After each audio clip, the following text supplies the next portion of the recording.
This is underwater rugby. It's basically rugby. With fins instead of shoes. Of all that sinks, not float. With baskets instead of bow line. Oh yeah, by the way, we do all of that while holding our breath.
People used to see a lot of mantas around. Recently, we haven't really been seeing them much. There could be many reasons why. It could be bycatch or pressure from fisheries, or it might even be the interaction that we have with the manta rays. But a lot of people still don't know is that their pictures and their video could help the research a lot as well. The spot patterns on the belly of the mantas would be similar to our fingerprints. So this way we can identify them. We can recognize them and then we keep it as a database. There's still a lot to learn and find out why they're not really in the area anymore. It's the only thing that I could do to help protect these species that I love so much.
Hi everyone, welcome to edX Pixel Virtual Expo.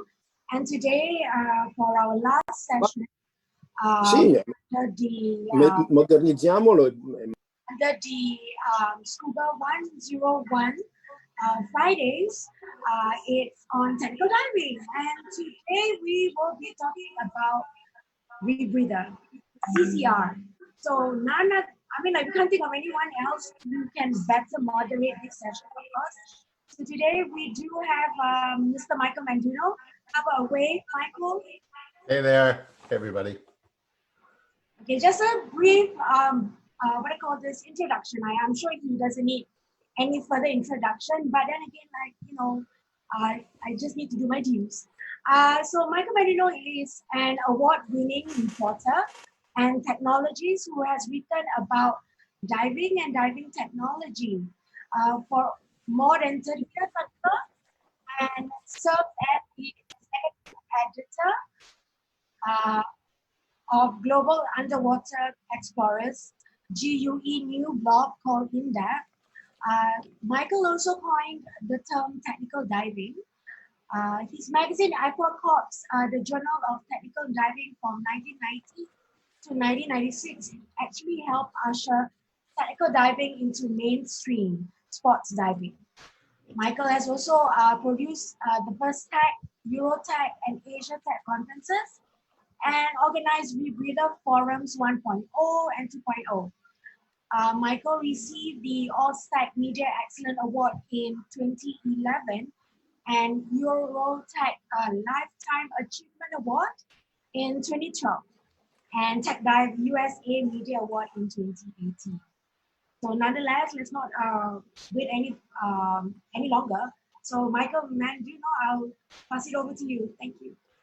Thank you, Nora. It's really a pleasure to be here and be doing this great panel. I'm really excited about today. We have some wonderful guests who I'm going to introduce, and then we will be talking about rebreathers. I'm going to start with Dharshana Jayawardena. He's from Sri Lanka. He's an explorer, an author. His one of his new books, The Ghosts of the Deep, about some shipwrecks and all in Sri Lanka. He's also discovered the first underwater cave system in Sri Lanka, which is interesting. Then we have Costantino Balestra, Professor Balestra. We need to mute somebody's mic, I think, Laura. Yeah. Yeah. Costantino is the head of the Brussels. He's neurophysiology and environmental physiology. He is the Vice President of Education and Research at Divers Alert Network Europe and a longtime rebreather diver. Next, we have Georgia Hausserman. Georgia started diving in 1994, and by 2008, she was a PADI course director. She got very involved in tech, cave diving and rebreather diving, and I think now she's certified on 10 different rebreathers, teaches on 8, and I believe she's an instructor trainer on 7 rebreathers. So glad to have her aboard. Edmund Yiu from China. Edmund's a longtime tech diver. He owns the Raid franchise in China as an instructor trainer for them, and also has a distributor, Extreme Deep, that sells technical diving equipment. And last but not least is my good buddy guy Shockey. He's an instructor examiner for GUE and teaches all the GUE curriculum. Longtime rebreather diver, former military pilot, and entrepreneur. So welcome, panelists. I'm glad to have you all here today, and I think we're going to have some fun talking about rebreathers. So, you know, I'd like to start out. There was the Rebreather Forum 3 took place in 2012.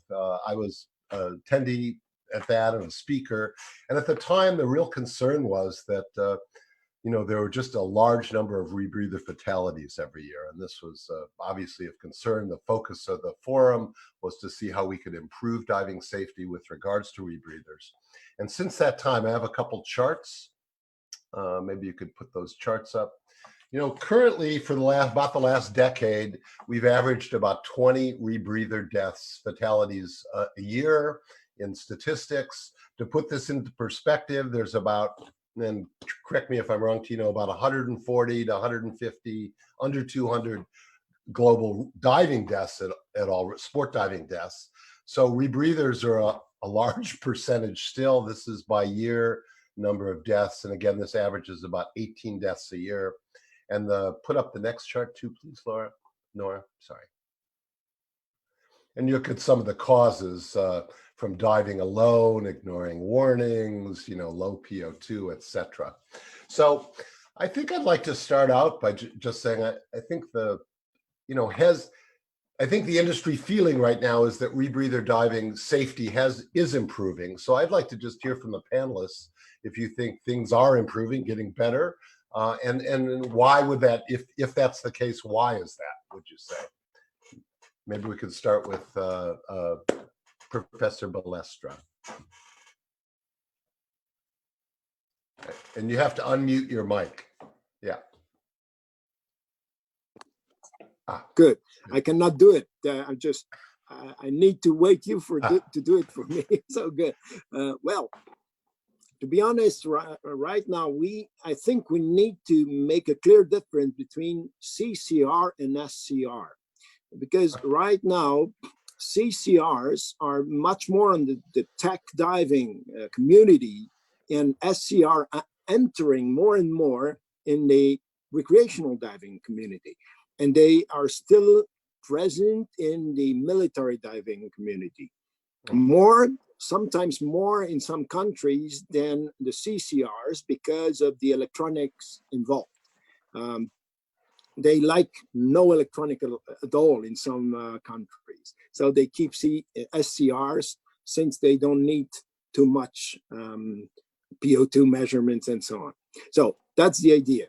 So I think if we need to consider the safety of, let's call it recreational or sports diving as closed circuit rebreather, I think they're improving for several reasons. First of all, technology is better, of course.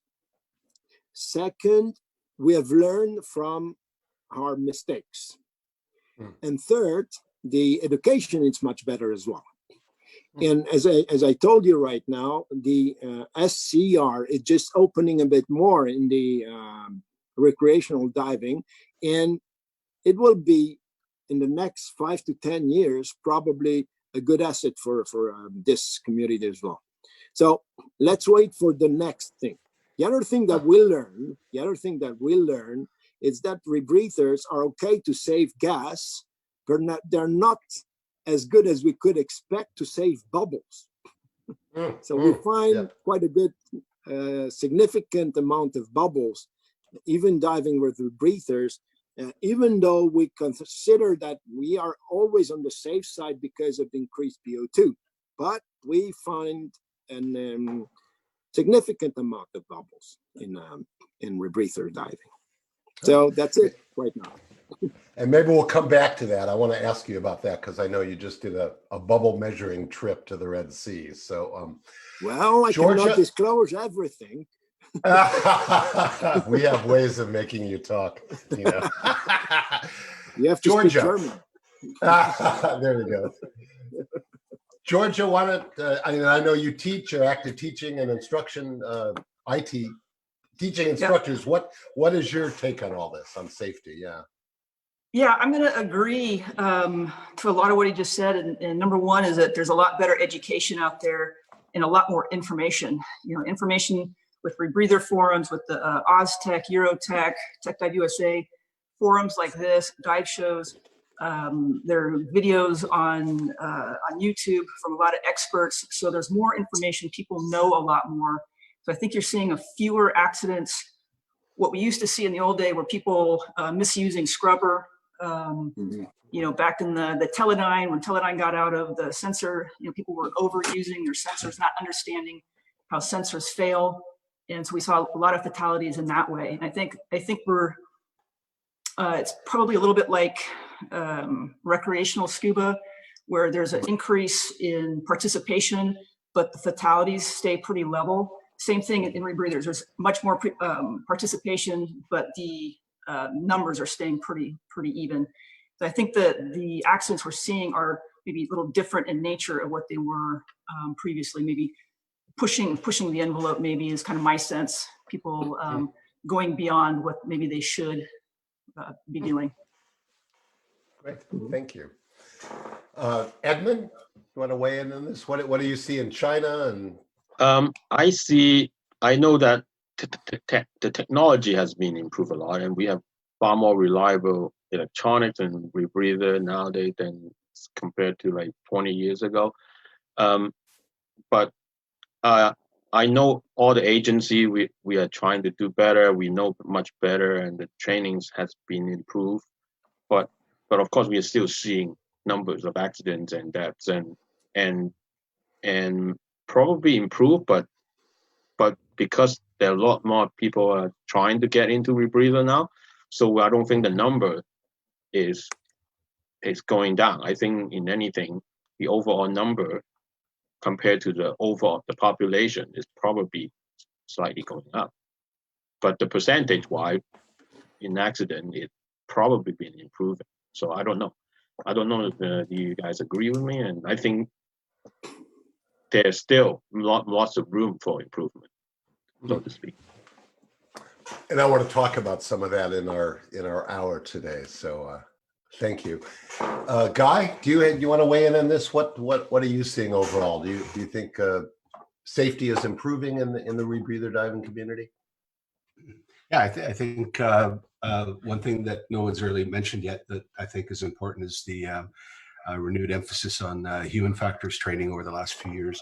Awareness of the fact that the technology can be improved to a certain point, but past that, the commonality is the individual human diver. And for the last 3-4 years, that's been quite a strong focus. People like Gareth Locke have really taken that ball past the end zone. So I think, generally speaking, a lot of the awareness comes from the human factors side. You just have to read some of the forums and that sort of thing, like CCR Explorers or something, and you'll see the conversations are there's a lot about human factors, which is great, because it took 50 years for the aviation world to get to the kind of safety record that they have. So this doesn't happen overnight, but no flood starts without a raindrop. So that's right.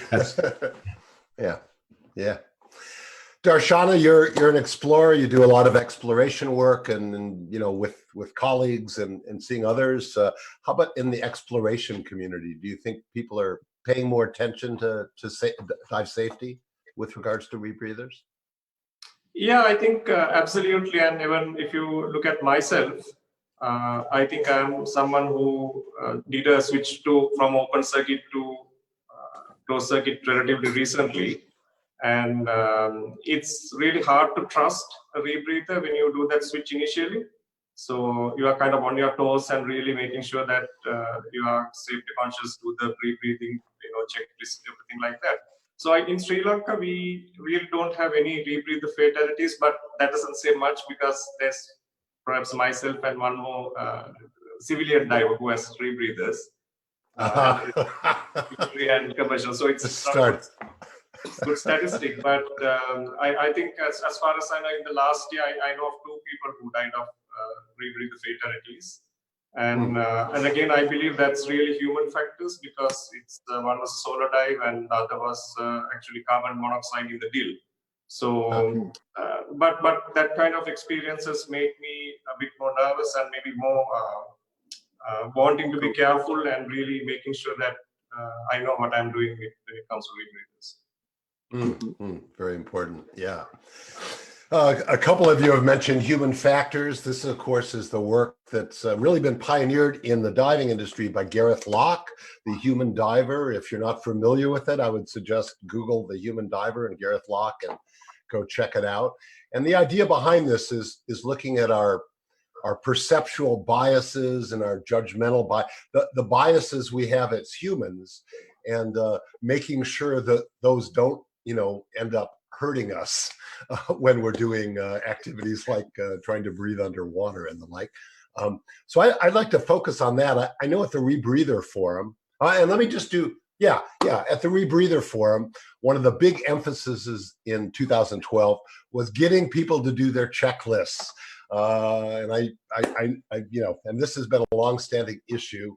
I was actually at a meeting last year at Ponza, Italy, at the Ponza Rebreather meeting. And I remember driving back to the train with one of the divers there, and I said, we were talking about checklists, and he goes, yeah. I said, well, do you always do your checklist? And he goes, yeah, well, my instructor told me just to memorize my checklist. So, I memorized it, and I've not had any problems. I always, and it's like, well, yeah, until you do, right? So anyway, I'd like just maybe people could weigh in on checklists. Are you finding that people are doing their checklists methodically or not so much? Maybe starting with you, Georgia. Yeah, I think it's on the person a lot of times. There's the type of person that does everything the way they're supposed to do it, and the other people are just, I don't know if it's just a personality type or what it is, but they tend to just be that type of person. I think it does also come down to the training they receive too. Like you said, what the example that their instructor gave, and does that instructor stand by what they teach as well? Is it one thing that they teach in the course and then go off and do something else when they're diving by themselves? One thing I've noticed, however, is that the equipment manufacturers, rebreather manufacturers, have improved their checklists because nobody's going to do a 2-page, super long, detailed checklist because it's too cumbersome to do. So the checklists have gotten better. If you've got one that can be with you, that's waterproof, like on a card or something like that, that makes it a lot easier to do. One thing I've seen is people modifying the checklists in such a way that they kind of don't do what's intended with the checklist.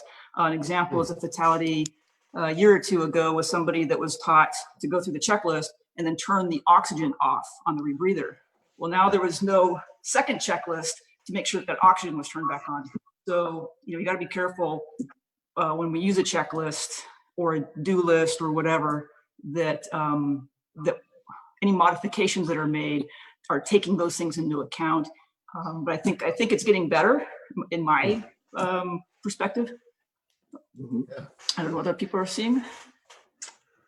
Yeah, maybe Edmund, you want to jump in on this? What I'm guessing you teach people checklists. Yeah, when we do courses, we emphasize strongly on checklists, and of course they are make sure that they use the checklist, and it's sometimes it's difficult once they finish the course and whether they start diving on their own. How do I actually know if they will still continue to use the checklist? But of course, a lot of my students is really based on the attitude, because we can, as an instructor, we can give them, the way, how we should be approaching this, and whether or not they will continue to use the checklist is something really hard for us to check, and also going back to the modifying the checklist, I think there are a lot of customization on the unit for people who does different things in there, and I think sometimes we do need to have to customize sometimes on the checklist based on things that we discover that, or maybe we need to add an extra step because we just find out that something or near accident or something misplaced or misdone something that wasn't on the checklist. So we constantly trying to improve that checklist. Also based on different, for example, on the dive, so we have side mount, back mount, and then front mount, the counter lung, back mount, the counter lung. So there are so many different assembling steps that are slightly different. So we need to have actually very specific checklists for the unit. I think overall everybody knows that they need to do checklists, but I still see people that doesn't. And and I think the problem will arise is when the diver don't use the rebreather very often, and they tend to forget the steps or miss the steps, and they just and they will have problems. They might not kill them. That's when they assemble the unit, because you don't do things in a certain way, you end up have to take it all apart and have to redo it again, and you just waste a lot of time. So that, I think the checklist also help for doing that as well. Yeah, thank you. Tino, what do you see? You've been out on a lot of trips recently and all. Are people doing their checklists? Are they not? Well, we found an increase of safety. We found less problems when they are doing it, actually. So we found some data that actually are encouraging people to use the checklist. There is a paper done by Peter de Noble with Daniel America that was very clearly showing that. Now, when you look at the fatalities and you look at the cause of fatalities, diving alone is not in the checklist. And this is the first fatality cause. But this depends, and it has been said a few times, it depends on the person. It depends on his own personality, his own kind of, let's say, obsessional personality, to look of what he needs to do, or if he may be too much narcissistic, he probably won't do everything he needs to do because it's more narcissistic than obsessional. So let's see. Well, this is not easy to point out. But now we have been looking for people that did 3 decompression accidents, not just one, not the second, but a third one. And we found out that actually the depth of the decompression accident was increasing. So instead of diving less deep, they were not really, they did not understand, to be honest. So the third diving accident was deeper than the first. And if you look at the second and the third, all of them were increasing in bottom time as well. So it shows that they don't understand. And we then focused on their personality traits. And they were very sensitive to be bothered, or to be distracted. They were looking for new things every time. So they were looking for new experiences. So newer experiences seekers. And they were also kind of, well, let's see, self-reliant. So they were just looking at themselves. So that was the 3 major points that were coming out from these 3 DCSers, if we can say. Wow, that's interesting. And I'll look up that paper too. That sounds interesting, that there's actually some data on checklists. That would be interesting to see. Well, it's a few years ago already, I think. It's a few years ago. Thank you. Guy, I know GUE, of course, does checklists for open circuit diving. It's the GUE Edge, an acronym to go through, and also on therefore on closed circuit diving. Guy, can you anything you want to add to the discussion on checklists? Sure. I think the data on checklists, I've got some papers and stuff I can forward to you, but some scientific papers on checklists being useful. It decreased incidence 76% in one case, 36% in another case, over 1,000 divers, 2,000 dives roughly. So I mean, you can't really argue with the numbers. So our approach to checklists has been a little bit different in that we look at it as not just something that you do yourself, but something that you do as a team, and that when you fill out the checklist, you stick it on the side of your unit so that the whole world can see, and more particularly that the team can see. So it's like a contract that you make with each other, and it's signed. So there's no question that you have done that checklist. Just like analyzed gas, You know, if I expect you to dive with me, I want you to know that I've done my checklist and assemble it correctly. And we actually use 3 different checklists, one for the assembly, one when we get on site, and then another one which is just before we go diving. But they're all, it's a contract that we make with our fellow divers in that team. And you know, we chose that route because of taking a look at the numbers when we started down the CCR road several years back. And there's something about checklists that's interesting too, is that the longer the checklist, it doesn't necessarily make it any better. If you look at the landing checklist for a 747-400, it's 4 lines. And so now you've got a pretty complex airplane that you're going to land. And there's just 4 things that you need to do to be able to land that safely. So the art in checklists is not covering everything. It's just covering just enough of what's important. And so the checklist that we developed took us about 6 or 7 years, and small changes, moving one line here and removing a line and that sort of thing. The art form is to make a checklist small. And because if you don't have a simple tool, you're not going to use it. If you have these 2-page long checklists, it's not surprising that divers don't use them, because they're you know, non-functional, impractical. You could never memorize something like that. I mean, I know from my experience, you know, we had, I knew the checklist for flying inside out and sideways, but there was never a time that I did not follow it step by step, because what would happen if you missed one of those things could be critical. And so you might know it by memory, but you still followed the checklist step by step. Yeah. Thank you. And you emphasized team and diving with buddies, so it's a great segue into the whole issue of solo diving. On that chart I had put up earlier, I think 40 or 50% of the fatalities on rebreathers were when people were diving alone. So what, maybe we could talk a little about the collective wisdom here on solo diving on a rebreather compared to, say, open circuit. Maybe we could start with Edmund on this.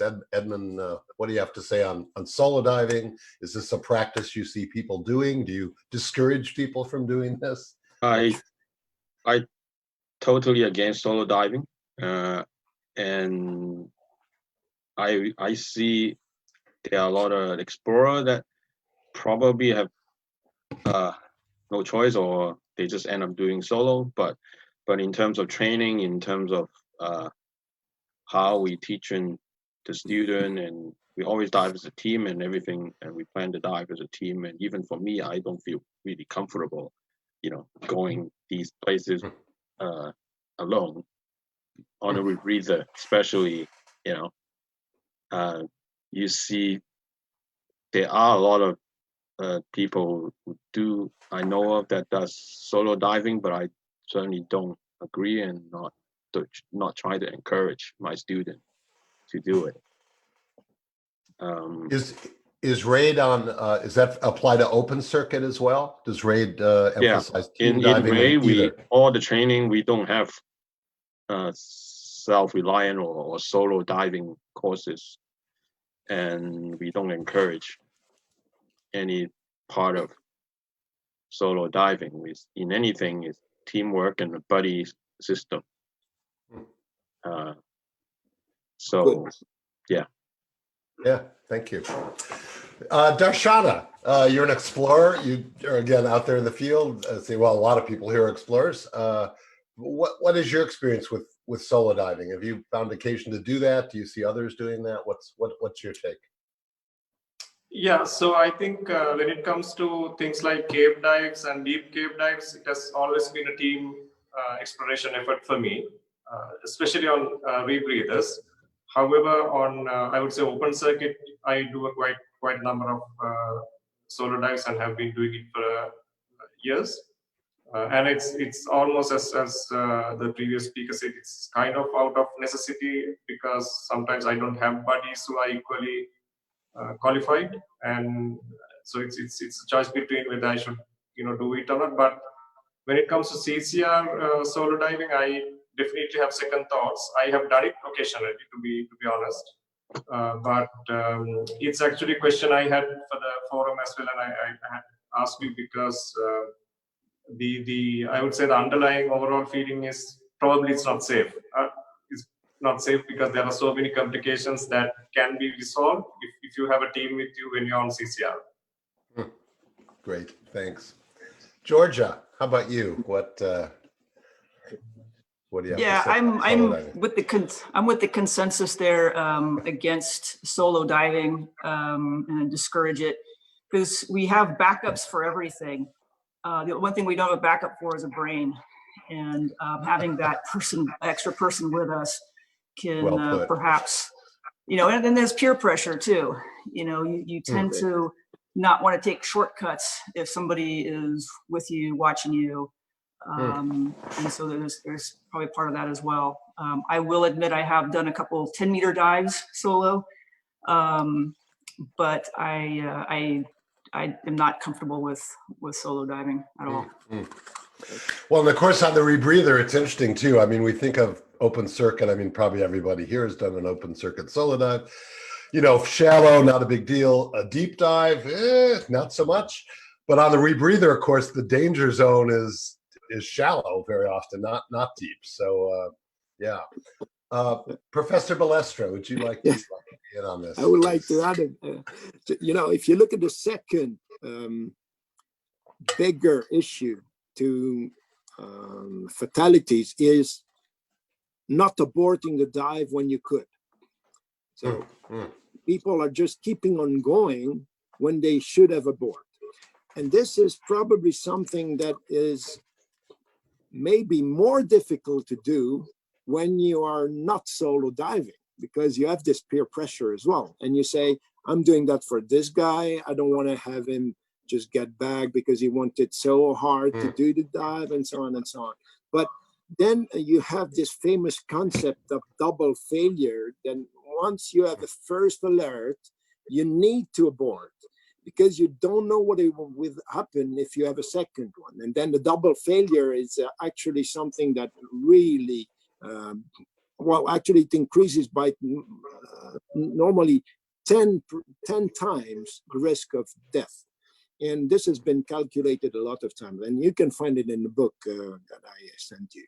So there is something that has to be a kind of personal education to act accordingly on what happens. And this is over the checklist. It's also a brain checklist. I like the problem with the brain. Having a backup brain, very important. Guy, would you like to add anything on this? Yeah, I mean, our position, obviously, and my own personal position on solo diving is just something that we don't do for lots of reasons. The way I look at it from the manufacturer's perspective from CCRs is a lot of them have a buddy light to let your teammate know if your PO2 gets out of the range. So maybe they know something that the divers should be thinking about, So if you feel that there's some important reason to include something like that in the equipment, well, maybe it's something that we should be paying attention to. But you can go to aviation world for examples of the importance of there's not too many commercial planes that only have one pilot. And there's a reason for that. Good point. Once your situational awareness is so taken up by just you're not able to expand that bubble of awareness past what you're doing, and a lot of times the things that you need to be aware of are just outside that personal bubble of awareness. So that's where your teammate could come in, because they're not necessarily involved in whatever it is that you're doing at the time, and they're able to be able to monitor the situation because they're not using up all their brain RAM as much. So I think we've all kind of touched on that a little bit here. So yeah, so I mean, you just have to look at the after the fact causative agents for fatalities, and you see how high solo diving is. Yeah, great. Yeah, thanks. I want to, it's amazing how fast the time rolls by too. And I want to get to more stuff, but because in our new issue of In Depth, which is just out tomorrow, I encourage people to go take a look at it. If you Google GUE's In Depth, you'll find it. But we've done a feature story, actually a couple stories on using mouthpiece retaining straps. The idea is that rebreather divers usually die by drowning. And if they lose the mouthpiece, then they're likely to drown or even make a rescue very difficult. So I'm curious what the feeling is in the panel on using mouthpiece retaining straps. Maybe starting with you, Professor Balestra. So, well, it's useful. It's useful, but we had a particular situation, actually, a fatality with somebody that had a strap, and he died of drowning, of course, but we don't know until now why he did had this action. And he took his mouthpiece out, pushing the mask out as well. And that's even not a training. Everyone is doing that way. So we really don't know what happened. They were both of them, no problem, nothing happened. So a kind of panic attack with no reasons. And sometimes you cannot avoid this kind of thing, even with a strap. That was a 28 depth dive, not so big. So 8 meters, yeah. Yeah, so we cannot consider narcosis. We cannot consider. Well, we don't know. There is no a kind of raptus, kind of problem that you cannot avoid. But at the end of the story, it is useful, but it doesn't make you full safe, of course, in this case. Thank you. Who should I go? Dharshana, do you? What's your thought on straps? Do you use a strap with your rebreather, for example? I know AP Diving makes one. You're diving inspo, I think. Yeah. So actually, to be honest, I don't have a firm opinion on it, because for this very simple reason that I have never used one in my training nor in my dives, and I think one of the concerns I have is whether it will let me do a quick bailout. So, but I really don't know, because I haven't really used it, so I'm quite comfortable as it is now, but I really don't know whether I should use one or not, and I'm just still studying it. Gotcha.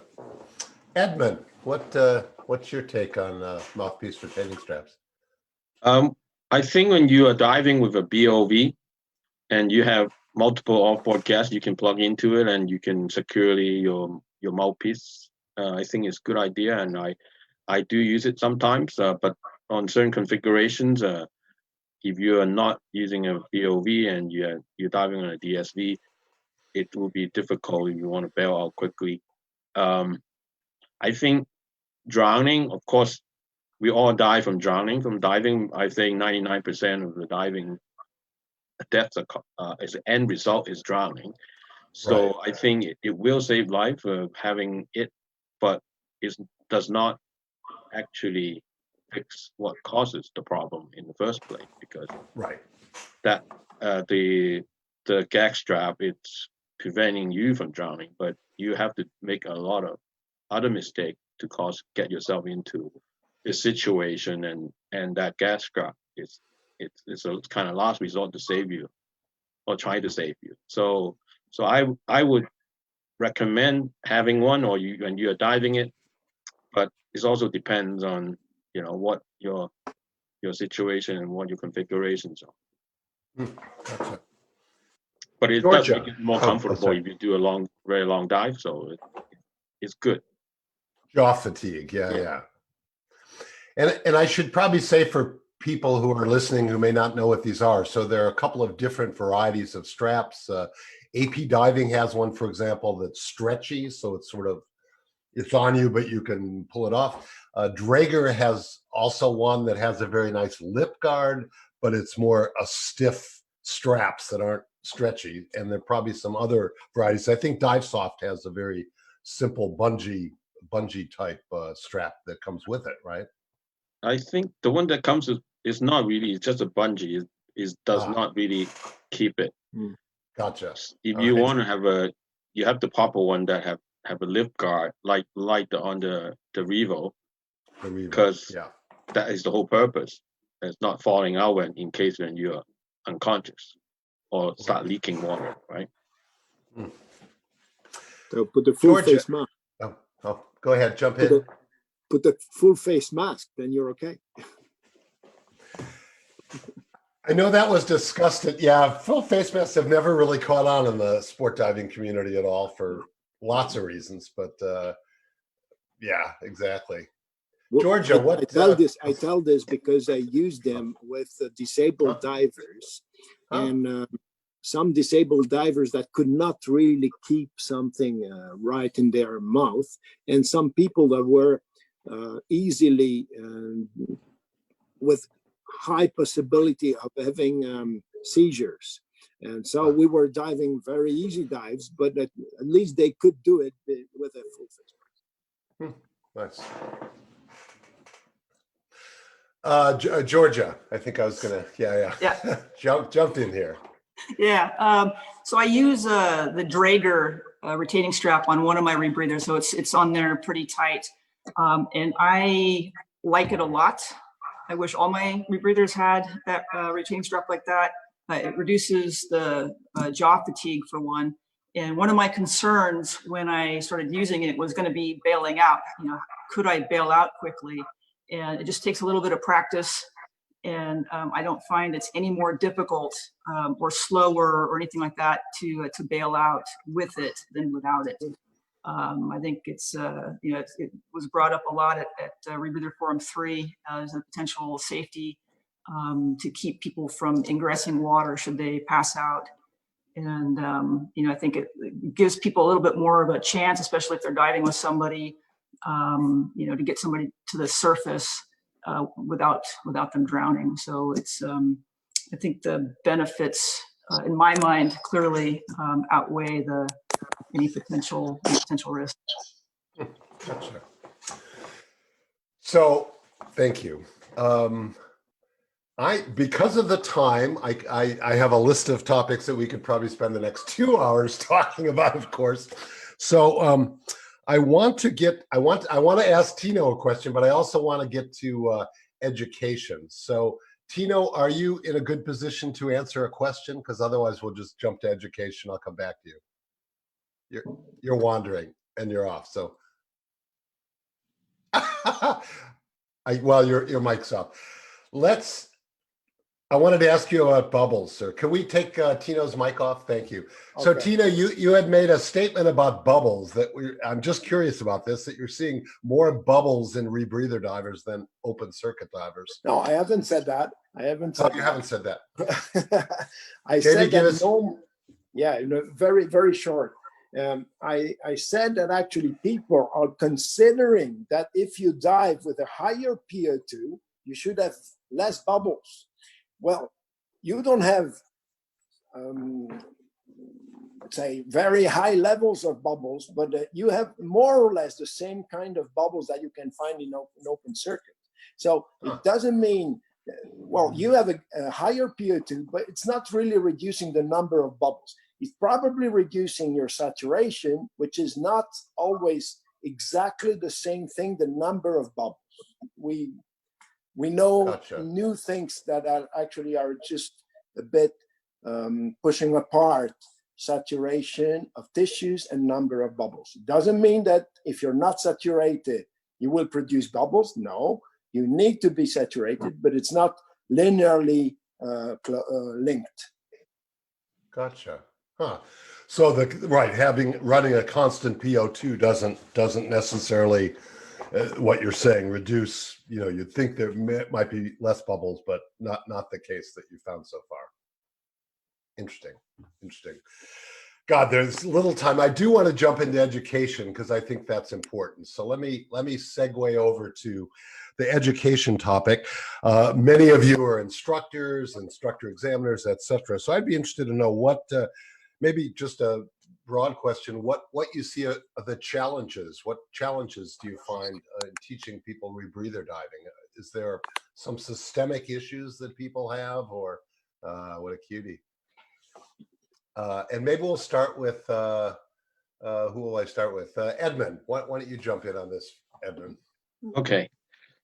I think the major challenge, what I see is how do we get the student to retain what they've learned over the course? Because I very often I find them particular people, some particular student, they just tend to forget, especially if the rebreather is a much more complicated unit to just to set up or just to go through all those steps to get it out. And if they don't dive it often enough, it sometimes they completely forget. I mean when they did the course, so they're all fine, but then they don't use the unit for 6 months, and then they try to bring it back up again, and I always get that phone call, and they say, "Didn't we just go through all that already?" And many times, and so I don't mind them calling. It just I noticed that happen. So how do we actually make the course, meaning having them remembering more of what we teach them, because it really depends on the people. Some people are very good, and some people just the minute they walk away and they forgot everything. And should we allow them, or should we should the certification, because when they've got the certification, they don't have to come back. And I'm always worried about particular student, would they and remembering everything that we taught them, and even with the checklist. And sometimes they miss the step, or if they haven't done certain things and we taught them is very important to do and they don't follow it. And sometimes when you go through it, nothing happened on the unit. They can still dive it, and they could be, and after a while they think, oh, that is the norm. They probably don't remember actually it's a very important step that they missed. And that could be fatal at some point. Gotcha. Another issue I find is, the unit being, because there are a lot of people are using rental units. Some people are offering, you never have to buy a unit, you just use the rental.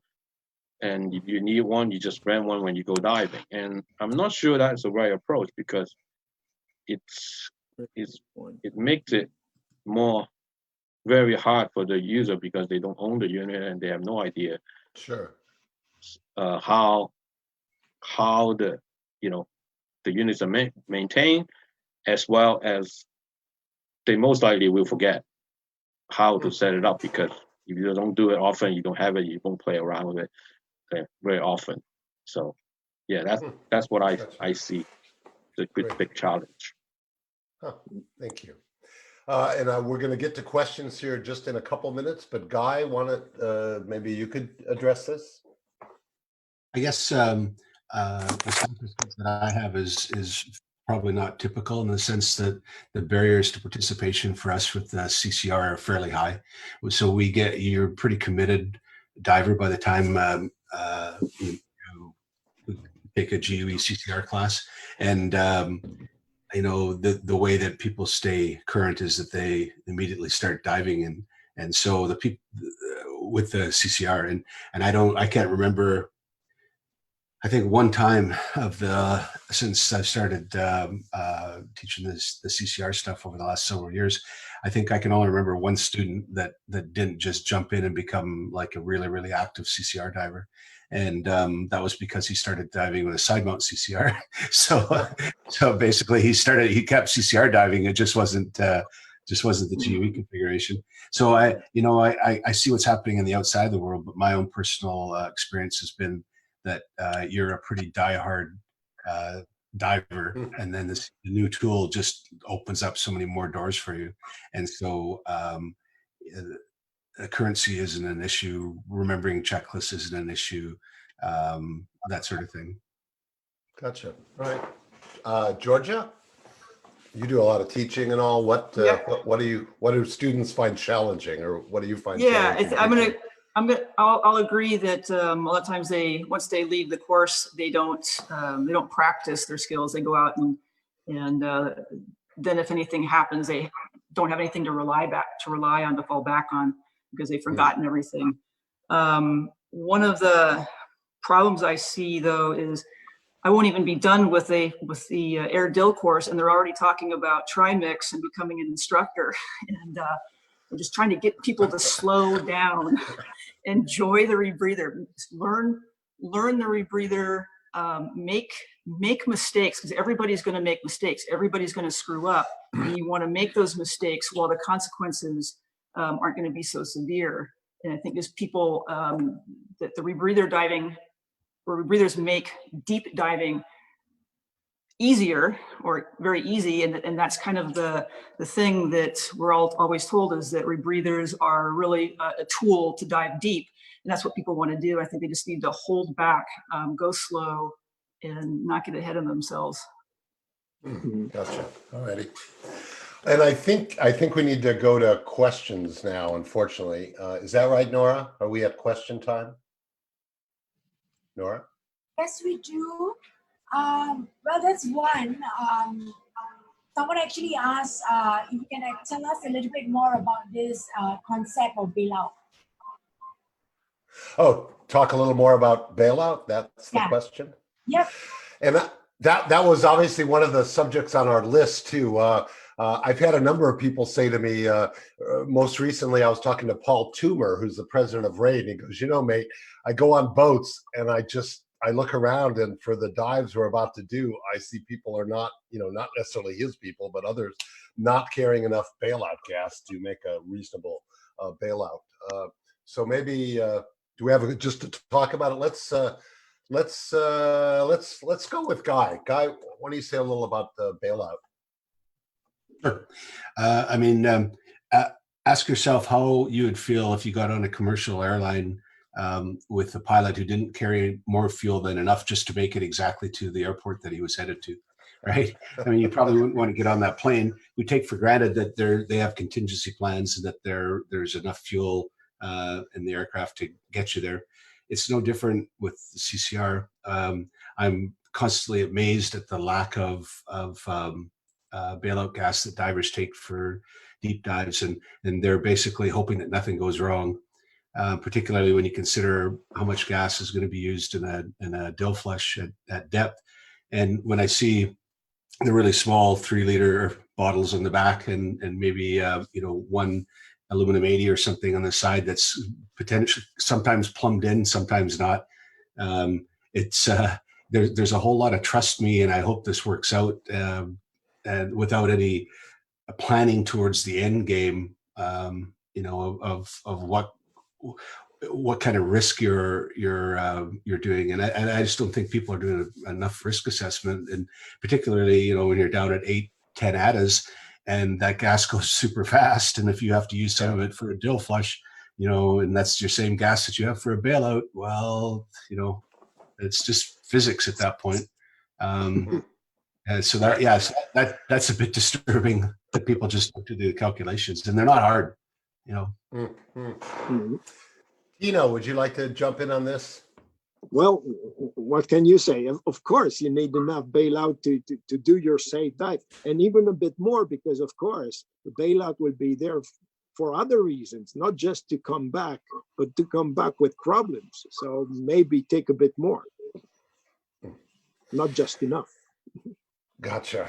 And Nora, how are we doing on questions? Do we have multiple questions? Should we stay on this one for a little longer or go to the next one? There's another one that's asking about, is there any difference in preparations for CCR in terms of checklists between deep diving and also cave exploring? Georgia, you want to try this one? Did you hear that question? Yeah, as you're talking about the difference between exploration and deep cave diving or exploration cave diving. I'm a recreational tech diver, like I said. And I hate doing deco, so if I need to go deep, I won't. This might be better answered by some of the people that are doing the exploration type dives. All right. Edmund, you're a cave diver as well, right? I think when you're doing like for example, a cave bailout, the planning is quite different than if you're doing an open water bailout, because you always have to carry the bailout with you when you're diving in the ocean. I would. And also one thing about bailout is I've seen a lot of other instructors are teaching, and they don't even carry bailout or very little bailout. For maybe they're not doing a deep dive, maybe just doing an air dealing course, but I think it's very important to give the student the concept that you always have to carry enough bailout. Also, there are people talking about team bailout and versus individual bailout. My belief is, you always carry your own gas for the bailout versus, split around with the team where, because sometimes you might not even be there. Your team, you might get lost or might separated. So what will happen then? I think that there is when you're diving on a rebreather, they're very tempting because to go beyond your bailout time, because when you plan your bailout time, and when you do, the rebreather will always let you go stay longer. So sometimes you just say, oh, maybe I stay another 5 minutes, but you already exceeded your bailout time, which it's tempting to do a lot of time. And when do you do the turnaround? It's something that has to be a good discipline to build in when to call the dive. Thank you, Edmund. Nora, we have another question. Yes, we do, Michael. This gentleman actually asked, would you share your thoughts on DSV versus BOV? Yes. Okay. Giorgio, why don't you jump in on that one? Wars have been started over this. BOV. Yeah, wars have been started over this topic. Yeah, both have their advantages and disadvantages. I dive both. And explain, just real quick, just say what they are in case someone's listening. DSV, dive surface valve, just an open and close the loop. If it's closed, you can't breathe. BOV is plumbed into a gas, or if you close the loop, you can then breathe a gas. So the advantage of the BOV, for some people that have had CO2 hit, the increased breathing, they found it difficult to be able to switch to their off-board bailout. So having that, being able just to switch over, in theory, then you're able to breathe. They still need to get onto an off-board bailout, onto a really good breathing regulator, if it's CO2, because that's the only way you're going to reduce that CO2 is to have a really good, excellent regulator. In my personal experience, I had a CO2 hit. I did not have that phenomenon happen to me. I was able to bail out from a DSV. I've had BOVs fail during a dive where I've had to abort because of an O-ring that went, or it started free flow. A lot of it is just personal choice. A lot of people that are using DSVs tend to put their, especially that they've come from open circuit, put a regulator on a necklace, so it's easy for them to get to it. Yeah, it's I have no strong feelings either way. Like I said, I dive both, and I see their advantages and disadvantages for both of them. Thank you. Nora, and how are we doing on time? I know it's 7:30. Are we at a hard stop, or what's the story? We can do one more question. Okay, do you have one more question? Okay, so basically, maybe we could run from one panelist to another panelist. The CCR, is it a yes, a big yes, or a big no? You mean as far as should you learn to dive a rebreather or not? Yes, that's right. Okay, so maybe just we'll go down the line, just quick, couple sentence answer. We'll start with Guy. Should people dive a rebreather or not? Sure, if you need it. Well put. Tino. Well, I like dive with a rebreather. I like it, but of course I cannot say everyone has to do that. But then it's a yes, but it doesn't mean yes for everyone. Gotcha. Dharshana. Well, short story. I've been trying to identify a wreck for years on open circuit and been diving the wreck. But as soon as I switched to Rebreather and was exploring a bit more deeper, I found the bell. So I love CCR. Something you needed, obviously. Georgia. If it's the choice between diving my rebreather or diving open circuit, I'm sorry, if it's the choice between diving open circuit or not diving, I won't dive. My experience is so much better on the rebreather. The animal interactions are so much better. I'm much more relaxed diving, no time pressure. So for me, it's an absolute yes, but it's not necessarily for everybody. And Edmund, what do you have to say on the question? I love diving the rebreather. I think it's very safe. Well, at least for me, it's very safe to dive rebreather, especially you still have all these barrel gas if you're carrying them that you don't use. So you always have more than one way of bailing out and more than one way of getting you out of situation. So it is a good thing. But the mentality, and it really depends on the person. If you like this kind of complex, assembly, a lot of things are going on at the same time in your mind has to be, especially before and after the dive, you have to spend a lot of time, assembling it, and you have to know what you're doing. If you rely on some, your dive master or the boat boy help you do all these things, then you're probably not having the right mind of diving a rebreather. So yes and no. Some people I know that it's not for them, because there are students that ask questions about and say maybe you should take your time slowly and try something else and before getting to rebreather, because there are people that absolutely should not touch a rebreather that I know. Thank you. Before we go, I would just like to, today is Bill Hamilton, Dr. Bill R.W. Bill Hamilton's birthday. He passed away a number of years ago. I would like to give the man a shout out. He was absolutely instrumental in helping TekDiving getting going. He was one of the few people in the diving establishment at the time who said, these people have something important to do and I'm going to support them. And he provided decompression tables in the early days, which allowed people to dive mix. So I would like to give Bill Hamilton a big shout out. Thank you, Bill.